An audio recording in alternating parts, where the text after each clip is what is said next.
Olá pessoal, hoje mais uma aula aí da nossa frente A, aula 16, fechando a apostila 3 aí de vocês, e nós hoje vamos trabalhar com a segunda aula sobre geologia. Na verdade nós teremos aqui na frente A uma sequência de aulas em cima da parte de geologia, relevo, geomorfologia. Nós começamos na aula anterior ali falando sobre datação e tipos de rocha, e hoje nós vamos falar sobre os agentes formadores do relevo, tá? Então até está aqui o título, certo? Agentes formadores do relevo, que são aqueles que constroem o relevo, certo? Também são chamados de agentes internos do relevo. Por quê? Porque eles estão relacionados a fenômenos do interior da Terra.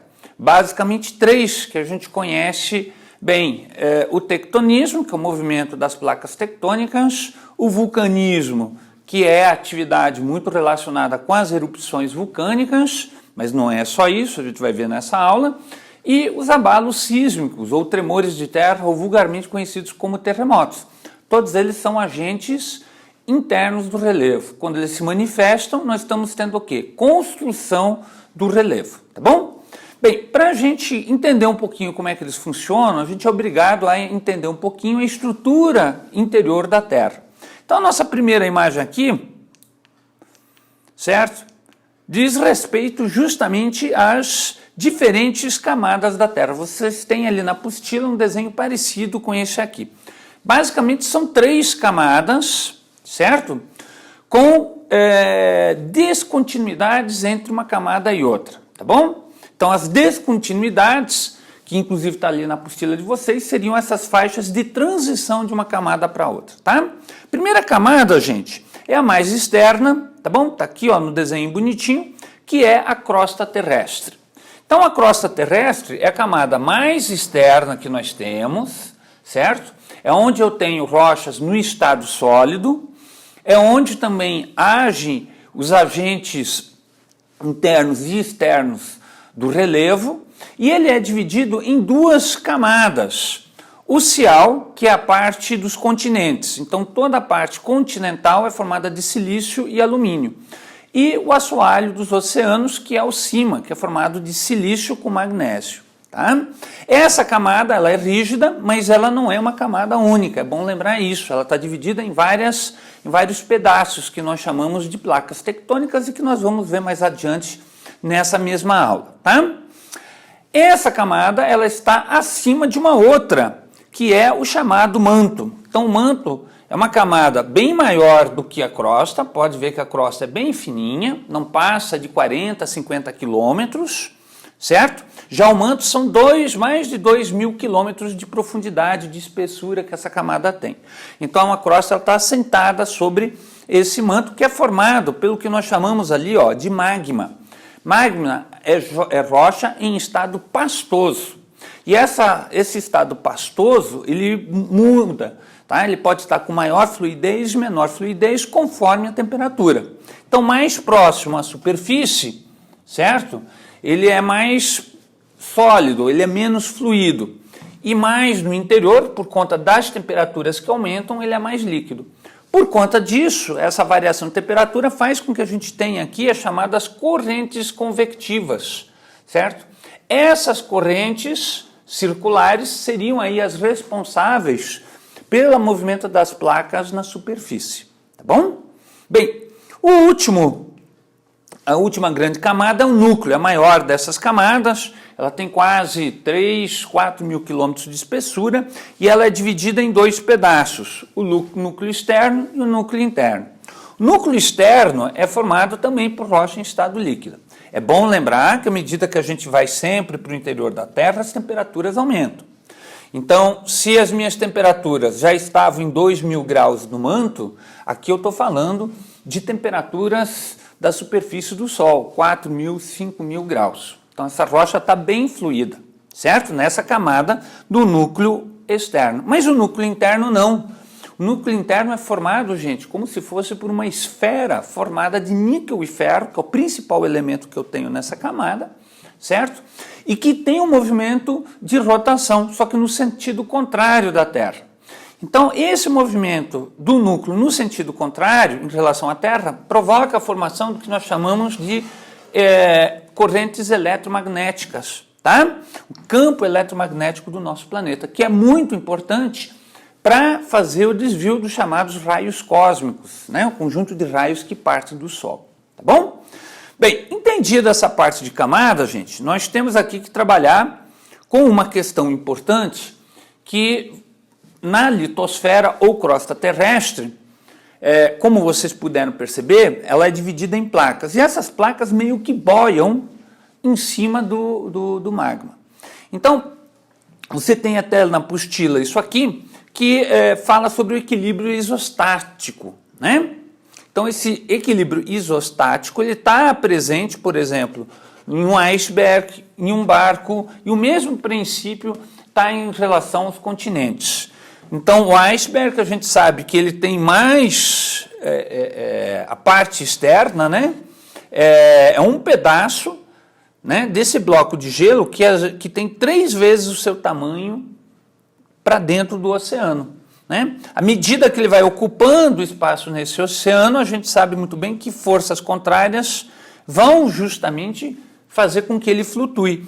Esse princípio do iceberg está também nos barcos e que está também nos continentes. Então, quanto mais alto eu tiver um continente, certo? Maior vai ser o enraizamento para ele dentro do manto, ele vai estar mais mergulhado dentro do manto. Então, a gente chama isso de equilíbrio isostático e a gente vai usar isso quando for falar das placas tectônicas, tá bom?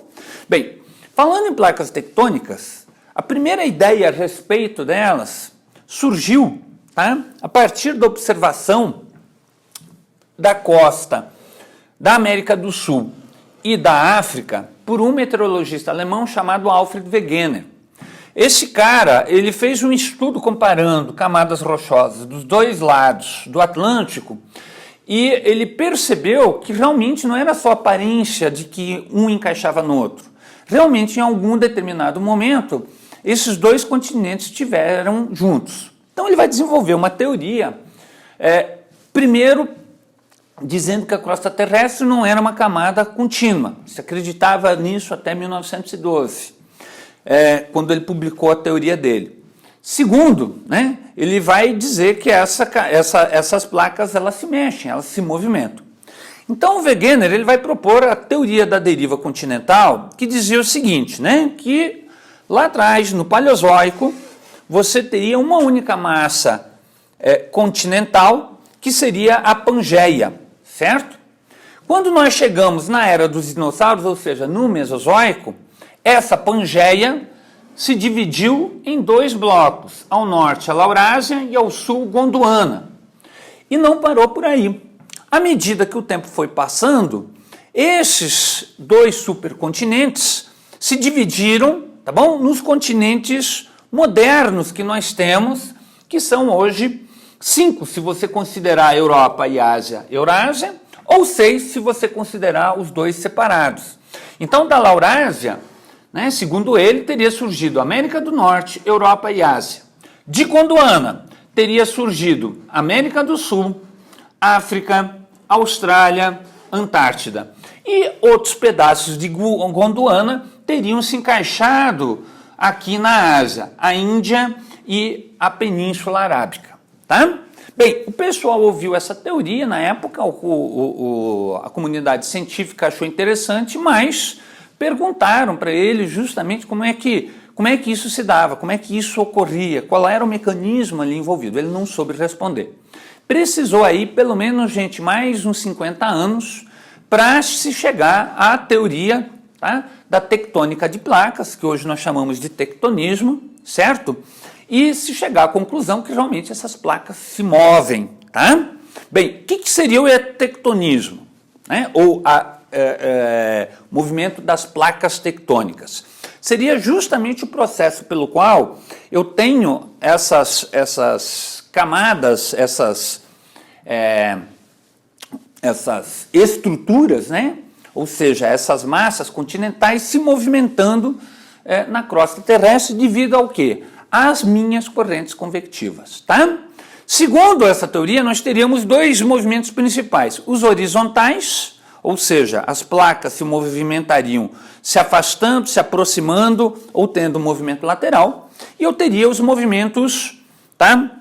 Tidos como verticais, de subida e de descida. Então, quando ele se dá de forma rápida, eu chamo de movimento orogenético, que é a orogênese que forma as montanhas. Se ele se dá de forma lenta, eu chamo de movimento epirogenético, tá bom? Que é o avanço ou recuo dos oceanos. É o que a gente chama de regressão ou transgressão marinha, tá bom? Bem, vamos dar uma olhada aí nesses movimentos, mas antes só quero mostrar aqui para vocês, né, a divisão das placas. Então, lá pela década de 60, se chegou à conclusão de que na crosta terrestre nós teríamos 12 placas diferentes, tá? Aí você pode perguntar assim, professor, mas por que só na década de 60? Simples, na década de 60 nós tínhamos a Guerra Fria. Essa Guerra Fria fez com que surgisse um artefato, um armamento que são os submarinos nucleares. Esses submarinos, eles se movimentam nas águas profundas dos oceanos. E eles precisavam, então, do mapeamento do fundo do assoalho oceânico, principalmente do Atlântico. É aí que se matou a charada, certo? Comparou-se o fundo do oceano com as camadas rochosas dos dois continentes aqui, América do Sul e África, e se percebeu que o assoalho oceânico era mais jovem do que as rochas continentais. É aí, então, que começou a se estudar como é que isso acontece, tá? Bem, geralmente nas áreas em que nós temos contato de placas, tá, galera? Nós vamos ter também a ocorrência de tremores de terra e de erupções. Então, você pode ver que aonde as placas se encaixam, nós temos a ocorrência de tremores e erupções, tá bom? Vamos lá dar uma olhada aí nos diferentes tipos de movimentos de placas tectônicas. Então, se você está aí com a apostila, deixa eu pegar a minha aqui para te dar aí uma orientada, né? Nós estamos ali da página 39, indo para a página 40 da apostila de vocês, onde nós vamos falar aí sobre os tipos de placas tectônicas, tá?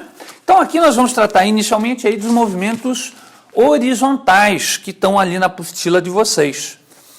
Primeiro dessas placas aí, desses movimentos, são os movimentos que nós chamamos de divergentes, ou seja, as placas se afastam uma da outra. Então eu tenho um processo de fraturamento e falhamento da minha crosta, começo a ter lançamento de material magmático, que vai criando um distanciamento entre as duas massas continentais e começo aí a ter invasão dos oceanos, tá?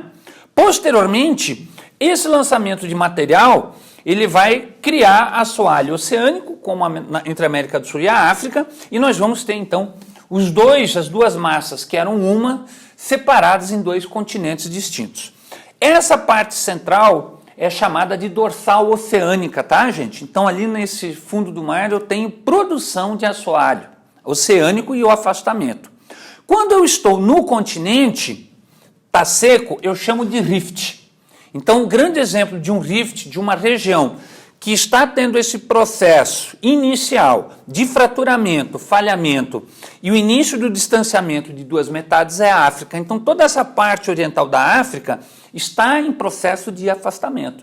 Os lagos aqui são lagos que nós chamamos de tectônicos, porque serão futuramente, provavelmente, fundo de mar, né? São blocos que desceram, são blocos estreitos, vocês podem ver, certo? Aonde eu tenho acumulação, por enquanto, de água doce, mas posteriormente, todo esse canal aqui que vocês estão vendo, vai separar a África Oriental do restante do continente africano, tá?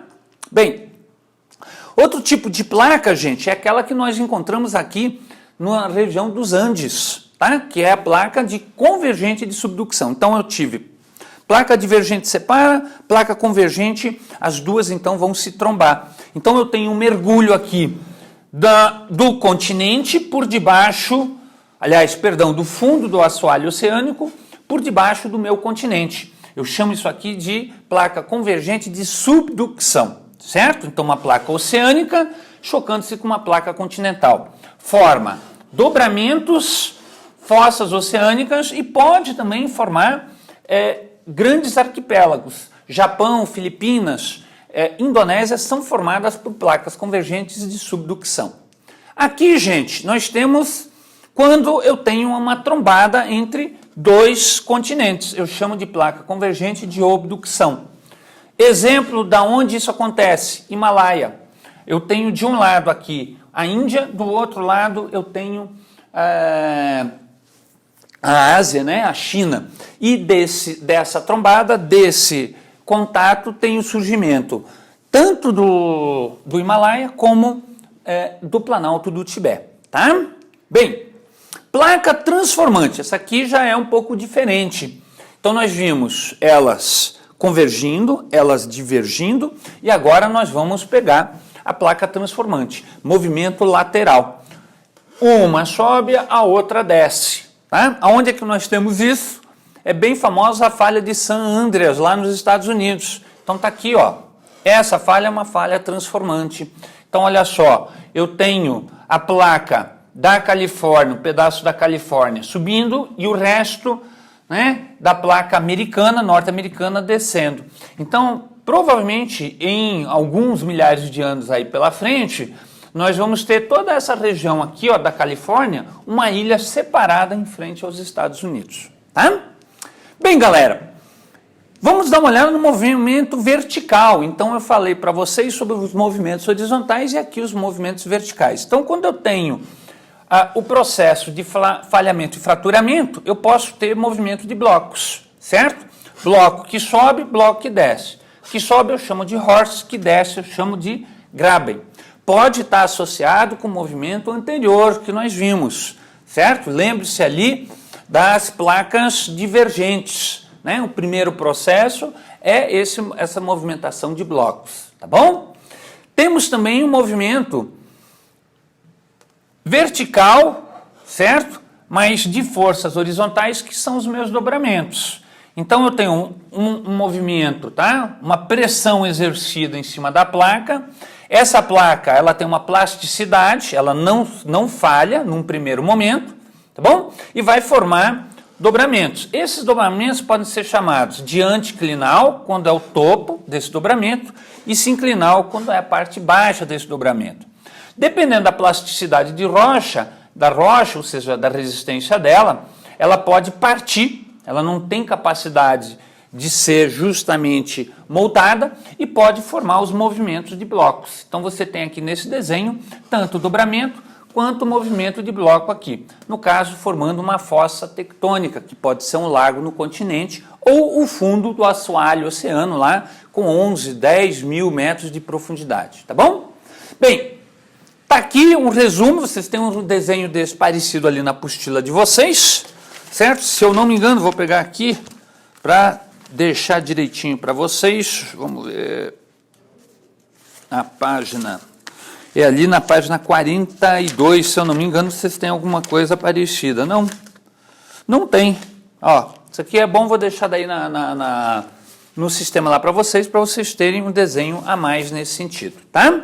Gente, outras formas de movimentos internos. Vulcanismo. Vulcanismo é também um agente interno do relevo. Está muito associado com cone vulcânico. Então eu vou ter formação de uma câmara magmática que vai expelir material para a superfície. Às vezes ele vai formar o que nós chamamos de cone vulcânico, que é uma montanha do qual eu tenho material saindo, né? Nós vamos ter uma chaminé e nós vamos ter esse material daí sendo extravasado, ou sob a forma de lava, ou sob uma forma de explosão de cinzas, que nós chamamos de piroclastos, tá bom? Às vezes é os dois ao mesmo tempo, tá? Bem, vulcanismo também, gente, tem outros fenômenos, esse não é o único. A gente geralmente se lembra do primeiro, mas não dos outros. Ele pode formar os geysers, quando a água entra em contato com a câmara magmática, ela é aquecida e vai sair com pressão em alta temperatura, tá bom? Pode também formar fontes termais. Isso aqui é o mais comum que nós temos no Brasil, né? Temos várias fontes termais que são justamente resultado de um vulcanismo passado aí que está em processo de esfriamento. Então ele vai formar uma nascente de águas quentes ou fumarolas. Então só sai fumaça do interior da Terra com essa água aquecida, tá? Também temos um processo interessante que são chamados hotspots. Então você tem aqui, ó, um ponto aonde sempre lança magma na superfície da Terra. A minha placa se movimenta, mas esse ponto sempre permanece o mesmo. Então é muito comum a formação de arquipélagos dessa forma. É o caso do Havaí. O Havaí é formado através de um processo de hotspot. Japão não, tá? Japão é formado por subducção. Bem, por último, gente, os nossos agentes internos, temos aí os terremotos, a última parte que você tem ali na sua apostila, no final dessa aula, que fala sobre os tremores de terra. Tremor de terra, gente, na verdade, ele é resultado da acomodação das rochas, tá bom? Geralmente ele tem origem tectônica, mas nem sempre é tectônica, mas a maior parte dela é tectônica. Então eu tenho movimentação do interior da Terra, e aí essa movimentação, ela gera energia que é liberada, né? Essa energia liberada se torna ondas de choque que vão sair do centro do interior da Terra, chamado hipocentro, e vai chegar à superfície num ponto que nós chamamos de epicentro, tá? Esse tremor, ele é medido, né, por um sismógrafo, que é esse aparelhinho aqui, com uma agulha extremamente sensível, né? Quanto mais a variação dele aumentar aqui, ó, como está nessa folhinha, é sinal que eu estou tendo tremor de terra, né? Bem, e nós temos aqui a magnitude dos tremores. Nós temos duas medidas aí. Escala Richter, que trabalha com a intensidade, certo? Vai até 8, e a escala Martelli, que trabalha com a questão da destruição, do grau de destruição que eu tenho em relação a esses tremores de terra, tá bom? Então, gente, de agentes internos seria isso aí, certo? Dê uma boa lida, é bastante coisa, né? Então, dê uma lida no material, é uma aula longa mesmo, certo? Se a gente tivesse presencial, também seria uma aula longa, porque é bastante conteúdo ali, e faça os exercícios para tirar dúvida. É bastante técnico isso aqui. Então, muita coisa que eu passei aqui, passei relativamente rápido, por isso a importância da leitura e fazer os exercícios para tirar dúvidas desse assunto aqui, tá bom? Gente, até a próxima aula e continue ficando em casa.